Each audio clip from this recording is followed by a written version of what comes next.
கிறிஸ்து இயேசுவில் என் அன்பிற்கும் பாஸ்திற்கும் இனிய அன்பான இறை மக்களே, ஆண்டுடைய வார்த்தையை வாஞ்சையோடு கேட்பதற்கு ஒவ்வொரு வாரமும் காத்திருந்து அந்த செய்திகளுடைய மையத்தை நீங்கள் பெற்றுக்கொண்ட அனுபவத்தை எங்களோடு நீங்கள் உங்களுடைய கமெண்ட்ஸ் வழியாக நீங்கள் பகிர்ந்து கொள்கிறீர்கள். அது வருகிற உற்சாகம் எங்களை இன்னும் அதிகமாக நல்லதொரு தயாரிப்போடு ஒவ்வொரு வாரமும் உங்களை இறைவார்த்தை பகிர்வில் சந்திக்க ஆர்வத்தை கொடுக்கிறது.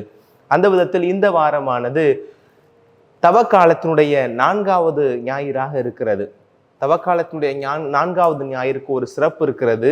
இதற்கு என்ன பெயர் என்று சொன்னால் மகிழ்ச்சியின் வாரமாக சொல்லுவார்கள். எப்படி திருவருகை காலத்தில் வருகிறதோ அதுபோல இந்த வாரத்துக்கு மகிழ்ச்சியின் வாரமாக காணப்படுகிறது. அதற்கு காரணம் இன்றைய வாசகங்கள். ஒரு விதத்தில் வர இருக்கிற கிறிஸ்து பிறப்பை எதிர்நோக்கி இருக்கிற நமக்கு இது மகிழ்வின் தொடக்கமாக கூட இருக்கலாம். என்னப்பா அதை தவசு காலம் முழுவதுமே நம்ம நம்மையே ஒருத்தி பாவ மன்னிப்பு பெற்று மனமாற்றத்தை நோக்கி அழைக்கிற பொழுது மகிழ்ச்சியின் வாரம் என்று சொல்லுகிறீர்களே, ஜாய்ஃபுல் வீக் என்று சொல்லுகிறீர்களே அப்படின்னா திருவழிபாடு நமக்கு அப்படி சொல்லுகிறது. அதுல ஒரு உண்மையும் இருக்கிறது. யோசிச்சு பாருங்க ஆழமாக. மனமாற்றம் எதற்காக? மகிழ்ச்சியோடு வாழ்வதற்காக. மன்னிப்பை ஆண்டவர் நமக்கு எதற்கு தருகிறார்? மன நிறைவையும் மகிழ்ச்சியையும் பெற்றுக்கொள்ள வேண்டும் என்பதற்காகத்தான். அந்த விதத்தில் இந்த தவக்காலத்தினுடைய 4வது ஞாயிறு இறை வார்த்தையை உங்களோடு பகிர்ந்து கொள்ள நானும் ஆசையோடு இருக்கிறேன். இன்றைக்கு வாசகத்தை நான் வாசிக்க விரும்பவில்லை, ஏனென்றால் இது மிகப்பெரிய வாசகம். அதையும் கடந்து இது எல்லோருக்கும் தெரிந்த நன்கு கேட்டு பழக்கப்பட்ட ஒரு இறைவார்த்தை பகுதியாக இருக்கிறதுனால நேரடியாக நான் இறைவார்த்தை பகிர்வுக்கு செல்லலாம் என்று நினைக்கிறேன். ஊதாரி மைந்தன் உவமை என்று இதை சொல்லுகிறார்கள் இல்லையா? இந்த ஊதாரி மைந்தன் உவமையானது, இந்த ஊதாரி மைந்தன் உவமை இடம்பெற்றிருக்கிற இந்த லூக்கா நற்செய்தியானது ஏழைகளின் நற்செய்தி என்றும் பெண்களுக்கான நற்செய்தி என்றும் எளியவர்களும் எளிமையாய் புரிந்து கொள்ளக்கூடிய விதத்தில் இருக்கக்கூடிய ஒரு நற்செய்தி என்றும் உவமைகளும் அதை கடந்த புதுமைகளும் அதிகமாக இடம்பெறக்கூடிய ஒரு நற்செய்தி என்றும் பல முக்கியத்துவத்தை பெற்றிருக்கிறது. இப்போ உங்களுக்கு ஒரு கேள்வி இருக்கலாம், வழக்கமா எல்லாருக்குமே இருக்கிற கேள்விதான். நிறைய ப்ரொஃபஷனல்ஸ் இருக்கிறாங்க. என்ன ப்ரொஃபஷனல்ஸ்? போலீஸ் ஒரு ப்ரொஃபஷனல், மிலிட்டரி ஒரு ப்ரொஃபஷனல், ஆசிரியர் என்பது ஒரு ப்ரொஃபஷனல், பாண்டித்துவம் பெற்று அந்த பணிக்கு செல்லக்கூடியவர்களாம் ப்ரொஃபஷனல் அப்படின்னு சொல்லுவாங்க. ஒரு விதத்தில் இந்த ப்ரீஸ்ட்ஹுட்டுமே ஒரு விதத்தில் ப்ரொஃபஷனல் தான். இப்படி ஒவ்வொருத்தரும் ப்ரொஃபஷனலாக தன்னை தயார்படுத்துகிறாங்க இல்லையா? அதில் மிக நீண்ட நெடிய காலமாக தயாரிப்புக்கு, அந்த ஃபார்மேஷனுக்கு, அந்த பயிற்சிக்கு கொடுக்கப்படக்கூடிய காலம் அதிகமாக யாருக்குன்னா இந்த சாமியாரை தயாரிப்படுத்துறதுக்கு தான், இந்த குருக்களை தயார்படுத்துவதற்கு தான் அதிகமான தயாரிப்பு காலமானது தேவைப்படுகிறது. குறைந்தபட்சம் 10 ஆண்டுகள்ல இருந்து இப்போதைக்கு இருக்கிற நடைமுறையை சொல்லுகிறேன். ஆனால் ஒரு காலத்தில் இப்போ என்னோடலாம் ஒரு ஃபாதர் இருக்கிறார், அவர்லாம் 23 வயசுலேயே சாமியார் ஆயிட்டாராம். அடிக்கடி நான் ஆச்சரியமாக கேட்பேன், ஃபாதர் போய் சொல்லாதீங்க அப்படின்னு. உண்மைதான் தம்பி, நான் 16 வயசுல 12ஆம் கிளாஸ் முடித்தோடனே 1 வருஷம் இங்கிலீஷ் படித்தேன். அதுக்கப்புறம் அப்படியே நேரடியாக 3 வருஷம் தியாலஜி ஃபிலாசபி படித்தேன், 3 வருஷம் தியாலஜி படித்தேன். 3 வருஷத்துல அப்புறம் 23 வயசுல அவர் சாமியார் ஆயிருக்கார். இப்பெல்லாம் அப்படி இல்லை. அப்போ குறைந்தபட்சம் 10 ஆண்டுகள், 12 ஆண்டுகள், 14 ஆண்டுகள் அப்படின்னு நாங்கள் குருகுலத்துல வெவ்வேறு இடங்கள்ல பயிற்சி பெற்று தான் குருக்களாக மாறுகிறோம். இப்போ அதுலேயும் உங்களுக்கு ஒரு கேள்வி இருக்கலாம், சாமி அப்போ அதுல எது முக்கியமான படிப்பு அப்படின்னா தியாலஜின்றது எங்களுக்கு ரொம்ப முக்கியமான ஒரு படிப்பு. எதை வச்சு சொல்றேன் அப்படின்னா எல்லாமே முக்கியம்தான். ஆனால் இந்த தியாலஜிக்கல் ஸ்டடீஸ், இறையியல் படிக்கிற வருகிற பொழுதுதான் திருச்சபையும் சரி எங்களுடைய மறை மாவட்டமுமே எங்களை குருமானவர்களாக அங்கீகரிக்கும். அதுல ஒரு சிறப்பு இருக்கிறது. அந்த தியாலஜிகள் நம்ம என்ட்ராகணும். இப்போ அடுத்து ஒரு கேள்வி இருக்கும், அந்த தியாலஜியில் அந்த இறையியலை என்னதான் சாமி படிக்கிறீங்க அப்படின்னு சொல்லி நீங்க கேட்கலாம். பல பிரிவுகளாக படிப்போம். அதில் முதல்ல பார்த்தீங்கன்னா பிப்ளிக்கல் தியாலஜி, விவிலிய இறையியல் படிப்போம்.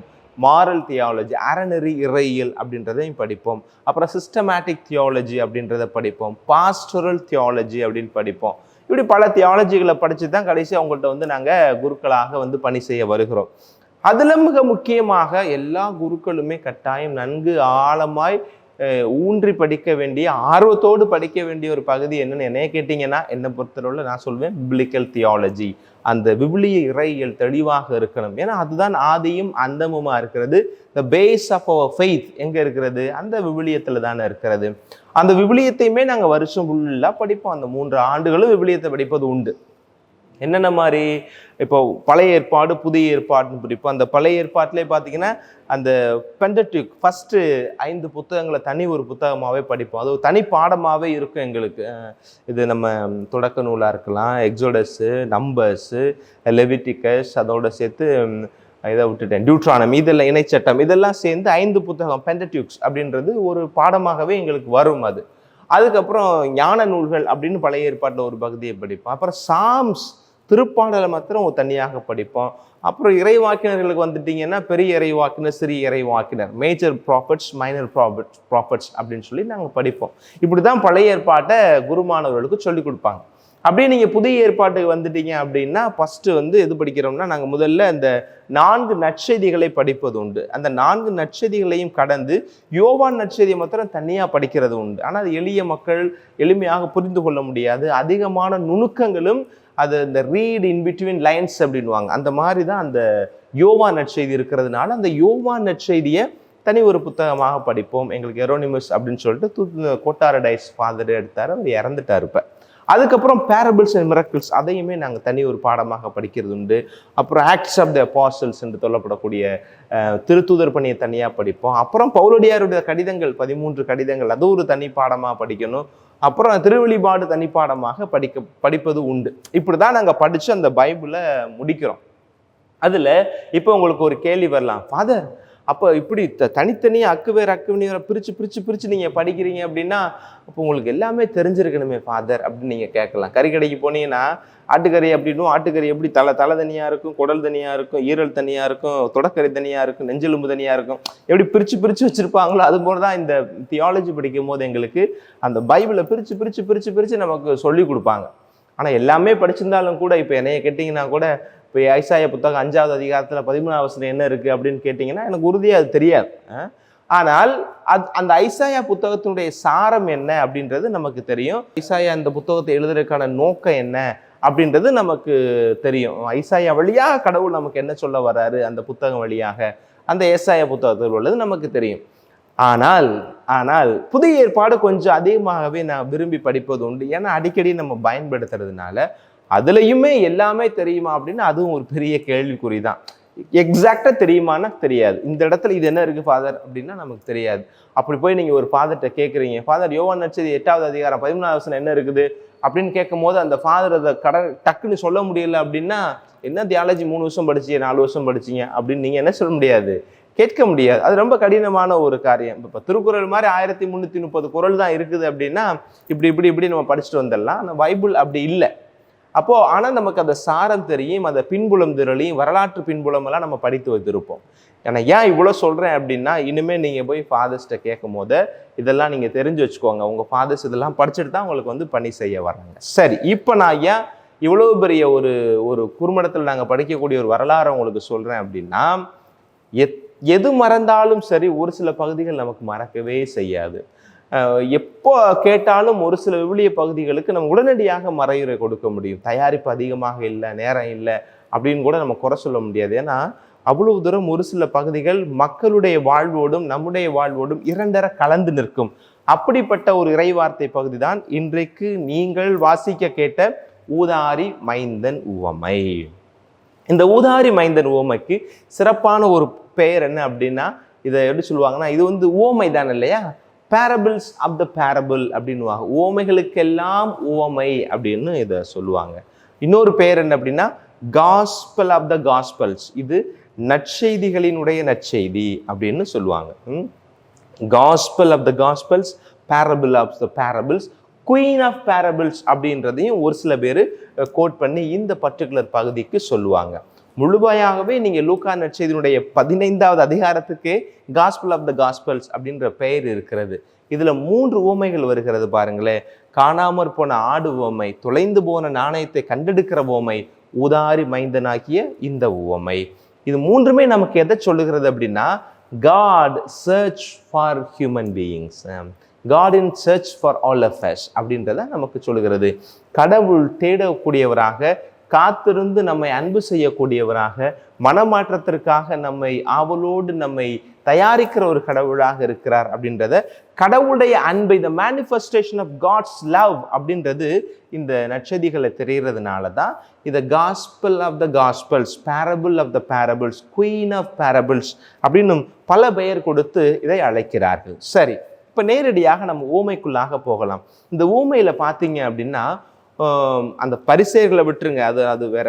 அந்த முதல் பகுதி ஒரு இன்ட்ரடக்ஷன் மாதிரி, எந்த சூழல்ல ஆண்டவர் இந்த ஊமையை சொல்ல வர்றாரு அப்படின்றது சொல்லப்பட்டிருக்கும். நம்ம நேரடியாக அந்த ஊமைக்குள்ளாக போனோம்னா 3 கதாபாத்திரங்கள் இதில் வருகிறது. ஒன்று ஊதாரி மைந்தன் என்று சொல்லுகிறார்கள், தந்தை என்று சொல்லுகிறார்கள், அப்புறம் மூத்த மகன் அப்படின்றாங்க.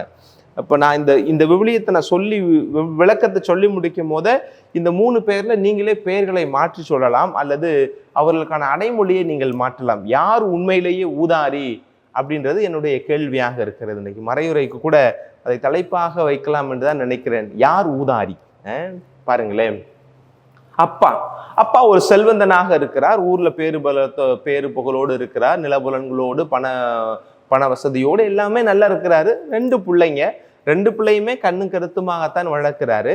அதுல மூத்தவன் கொஞ்சம் பொறுப்பாக இருப்பது போல இருக்கிறான், சின்னவன் சற்று பொறுப்பற்றவனாக இருக்கிறான். அப்போ அந்த வயது வருகிற பொழுது அவன் என்ன செய்யறான், அப்பாட்ட போய் கேட்கிறான், அப்பா என்னுடைய பங்கை எனக்கு பிரித்து கொடுங்கள் அப்படி என்று சொல்லி கேட்கிறான். இப்படி கேட்பது எதனுடைய வெளிப்பாடு அப்படின்னா, அவனுக்கு பண தேவை இருக்குது அப்படின்றது அல்ல, அவனுக்கு கேட்பதற்கு உரிமை இருக்கிறது, ஆனால் எப்போது கொடுக்க வேண்டும் என்பதில் வித்தியாசம் இருக்கிறது. எண்ணிக்கை புத்தகம் 36வது அதிகாரத்தில் இருக்கிற இந்த 7வது வசனத்தின் அடிப்படையில் நீங்க பார்த்தீங்க அப்படின்னா, அப்பா உயில் எழுதி வைக்கலாம், அவருடைய விருப்பத்தை எழுதி வைக்கலாம். அந்த விருப்ப உயிலானது தந்தையுடைய இறப்புக்கு பிறகுதான் அது செயல்பாட்டுக்கு வரும். that will get an effectiveness after the death of the father. அது இங்க என்னன்னா, இந்த பையன் அப்பா உயிரோட இருக்கிற பொழுது எனக்கு சொத்தை பிரிச்சு குடியான்னு கேட்கிறான் அப்படின்னா, அவனை பொறுத்தளவு அப்பா செத்து போன மனிதரை போலதான் நினைக்கிறான். அவர் இருந்தா என்ன, இல்லைன்னா என்ன அப்படின்ற ஒரு உணர்வுல இருக்கிறான். அதையும் கடந்து அப்பா மீது கொண்டு இருக்கிற காதலை காட்டிலும், அன்பை காட்டிலும், அவர் சேர்த்து வைத்திருக்கிற, அவர் மூலமாக வந்திருக்கிற அந்த சொத்து மேல அவனுக்கு அவ்வளோ ஒரு கண்ணாக இருக்கிறது. இது இன்னைக்கு நம்ம ஊர்லயும் பார்க்கிறோம் இல்லையா? தாய் தகப்பங்களுக்கெல்லாம் கொஞ்ச நாள் வயசானதுக்கு அப்புறம், வயசு என்ன, கொஞ்சம் கல்யாணம் காட்சின்னு ஆயிடுச்சு அப்படின்னாவே பிள்ளைகள்லாம் தனியாக சொத்து வேணும் அப்படின்னு நினைக்கக்கூடிய மனநிலைக்கு இன்னைக்கெல்லாம் வந்துடுறாங்க. எங்கள் வீட்லேயே அந்த பிரச்சனைகள்லாம் ஒரு சில நேரங்களில் வந்தது. நானும் அதை நான் கடந்து வந்திருக்கிறேன். அப்போது அப்பா இருக்கிற பொழுதே அப்பாட்ட போய் சொத்தை கேட்குறான் அப்படின்னா, அந்த மகனுக்கு சொத்தை கொடுப்பதற்கான உரிமையும், இல்லை என்று சொல்வதற்கான உரிமையும் முழுக்க தந்தைக்கு இருக்கிறது. குறிப்பாக உனக்கு சொத்தே இல்லை அப்படின்னு சொல்றதுக்கும் அப்பாவுக்கு உரிமை இருக்கிறது. ஏன் அப்படின்னா, அப்பா உயிரோடு இருக்கும் போது சொத்தை கேட்டிருக்கிறான். அந்த பாரம்பரியத்தில் பார்க்கிற பொழுது மிகப்பெரிய ஒரு தவறு. அப்போ தந்தையின் மீது அன்பில்லாத அந்த மகனானவன் தந்தையினுடைய ஆஸ்தி மீதும் அந்தஸ்தின் மீதும் அவ்வளவு பற்று கொண்டவனாக இருக்கிறான். அவன் கேட்கிற பொழுது தந்தையும் பிரித்து கொடுக்கிறார். 1க்கு 3 போட்டு பிரிச்சு கொடு அப்படின்ற மாதிரி, தகப்பனுக்கு ஒரு பகுதி, மூத்தவனுக்கு ஒரு பகுதியாக, இல்லை சின்னவனுக்கு சேர வேண்டியதை பிரித்து கொடுக்கிறார்கள். அதை கொடுத்த உடனே அவன் என்ன செய்யறான், எல்லாவற்றையும் விற்று. அப்படின்னா என்ன அர்த்தம், இனிமே இந்த பக்கமே நான் வரக்கூடாது அப்படின்றது அவனுடைய நோக்கம். I will never turn back on this side, I will go away from the father, far away from the father. அதான் பைபிளில் சொல்லப்பட்டிருக்கிறது. தன் தந்தையுடைய இல்லத்திலிருந்து வெகு தூரத்திற்கு செல்கிறான். காரணம் என்ன, இந்த ஆளுடைய பார்வையில நம்ம பற்றவே கூடாது அப்படின்றதுல தெளிவா இருக்கிறான். 2வது, இனமே இந்த பக்கம் நம்ம வரவே கூடாது, இவங்க சங்காத்தியமே நமக்கு வேணாம் அப்படின்றது போல ரொம்ப தூரம் கடந்து போகிறான். அப்படி கடந்து போகிற பொழுது அவனோடு சென்றவர்கள், அவனை சுற்றி வந்தவர்கள் எல்லோருமே ஒரு பெரிய கூட்டமாக இணைகிறார்கள். எதுக்காக வர்றாங்க அப்படின்னா, பாசத்திற்காக அல்ல, பணத்துக்காக வர்றாங்க. வழக்கமாக இந்த பணத்துக்காக வருகிற கூட்டம் பாதியிலேயே நம்மை விட்டு சென்றுவிடும். உங்களோடு இருக்கிற நண்பர்களை நீங்க கொஞ்சம் யோசிச்சு பாருங்க. எந்த சூழ்நிலையில அந்த நண்பர்கள் உங்களோடு சேர்றார்கள்னு பாருங்க. உங்களுடைய கஷ்ட நஷ்டங்கள் இருக்கக்கூடிய நண்பர்கள் பல பேர் உங்களுடைய அன்புக்காக, அன்பினால் பிணைக்கப்பட்டவர்களாக இருப்பார்கள். உங்களுக்குன்னு ஒரு கஷ்டம் வருகிற பொழுது கையை விரிக்கக்கூடியவர்கள் ஓடி போறாங்க அப்படின்னு சொன்னா அவங்களோட உண்மையான அன்பு இல்லை அப்படின்னு தான் அர்த்தம். அதற்காக ஒரு சில நண்பர்கள்லாம் காலத்துக்கு அவங்க நமக்கு உதவி செஞ்சுக்கிட்டே இருக்கணும் அப்படின்னு நினைக்கிறாங்கன்னா அது ரொம்ப கஷ்டமான ஒரு காரியம். ஆனால் குறைந்தபட்சம் உங்களுடைய துன்பங்களில் உங்களுடைய காது கொடுத்து கேட்கக்கூடிய நிலையிலாவது இருக்கிறாங்க அப்படின்னா அப்படி உண்மையிலேயே உங்கள் மீது அன்பு கொண்ட நண்பர்களாகத்தான் அவர்கள் இருக்க முடியும். அப்ப இந்த இரண்டாம் மகனுக்கு, இந்த இளையவனுக்கு அவ்வளவு நண்பர்கள் வந்து சேருகிறார்கள். பணம் குறைய குறைய, அவன் பையில் இருக்கிற பணம் காலியாக காலியாக நண்பர்கள் எல்லாம் பிரிந்து சென்று விடுகிறார்கள். ஒரு கட்டத்துல என்ன செய்யறதுன்னு அவனுக்கு தெரியல. பாருங்களேன், ஊரே பஞ்சமா போயிருச்சு. அதுதான் நேரம்ன்றது. அந்த ஊரே பஞ்சமா போயிருச்சு. அவன் நினைத்து வந்தது என்ன? நம்மகிட்ட இவ்வளவு காசு பணம் இருக்கு, நமக்கு எல்லாமே இருக்குது அப்படின்னு நினைச்சிட்டு வந்தான். ஆனா விதி எங்க விளையாடுது, அந்த நாடே பஞ்சத்துல மாட்டிக்கொள்கிறது. அப்ப அந்த பஞ்ச காலங்கள்ல பிழைப்பதற்கு வழி இல்லை, உண்பதற்கு உணவில்லை, என்ன செய்வது என்று தெரியவில்லை. இறந்து உண்வதற்கு, பிச்சை இடுவதற்கு கூட மக்களிடம் பணம் இல்லை. நான் என்ன செய்வேன் அப்படின்னு நினைக்கிறான். அப்பதான் அந்த பன்றி மேய்க்கக்கூடிய வேலைக்கு போகிறான். பன்றி மேய்த்தல் என்பது யூத பாரம்பரியத்தின் அடிப்படையில் தவிர்க்கப்பட்ட ஒரு வேலை, ஃபோர்பிடன் ஜாப் அப்படின்ற அந்த லிஸ்ட்ல வச்சிருக்கிறாங்க இல்லையா. தவிர்க்கப்பட்ட வேலை, செய்யக்கூடாத வேலைன்னு ஒன்று இருக்கு அந்த யூத சமூகத்துல. அதுல ஒரு வேலை தான் அந்த பன்னி மேய்க்கக்கூடிய ஒரு வேலையாக பார்க்கப்படுகிறது. அப்ப அந்த வேலைக்கு அவன் போறான் அப்படின்னா அவன் தரம் தாழ்ந்து விட்டான் அப்படின்னு அர்த்தம். அந்த யூத மகனுக்குரிய அந்த தகுதியை அவன் இழந்தவனாக இருக்கிறான்.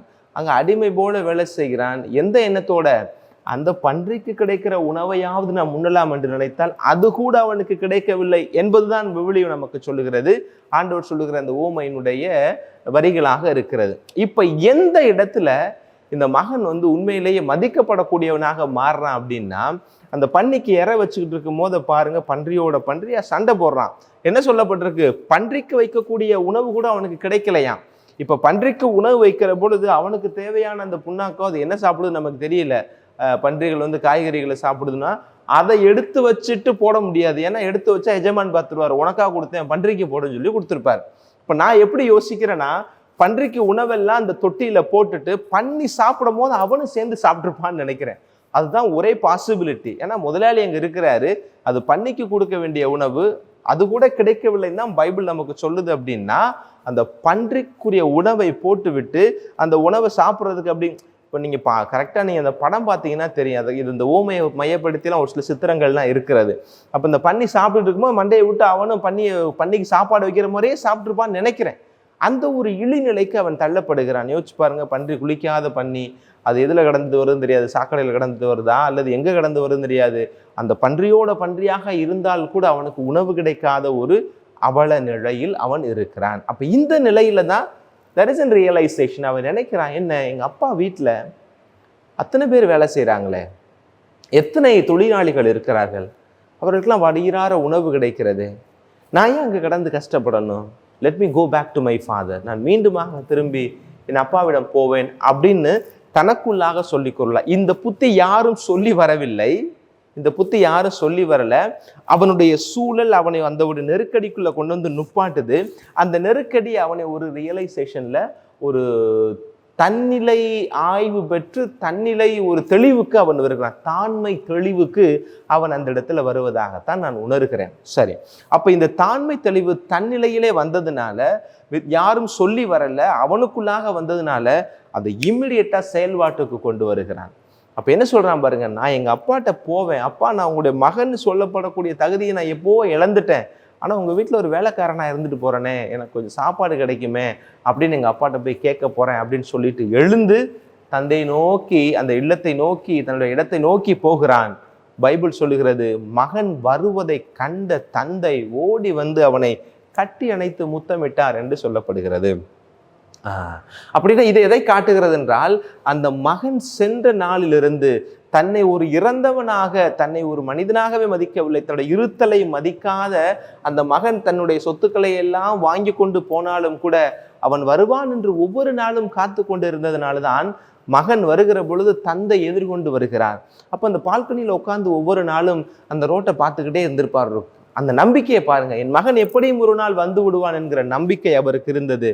காரணம், இப்படிப்பட்ட ஒரு சூழலில் வருவான் என்பதற்காக அல்ல, அவனுக்கு தெரியும் என்னுடைய அன்பு உண்மையான அன்பு என்று. தந்தை நம்பினார், என்னுடைய அன்பு உண்மையான அன்பு, என் மகன் என்னிடம் ஒரு நாள் திரும்பி வந்து விடுவான் என்று. பிரியமான பிள்ளைகளே, இந்த தவ காலத்துல ஆண்டவர் அப்பேற்பட்ட ஒரு எதிர்பார்ப்போடு தான் உட்கார்ந்து இருக்கிறார், காத்து கொண்டிருக்கிறார். என்னுடைய அன்பு, என் மகனுக்கும் என் மகளுக்கும் நான் காட்டிய அன்பு உண்மையான அன்பு, அதை என் மகனும் மகளும் புரிந்து கொண்டு என்னை நோக்கி வருவார்கள் என்று ஆண்டவர் இந்த நாளிலே காத்து கொண்டிருக்கிறார்.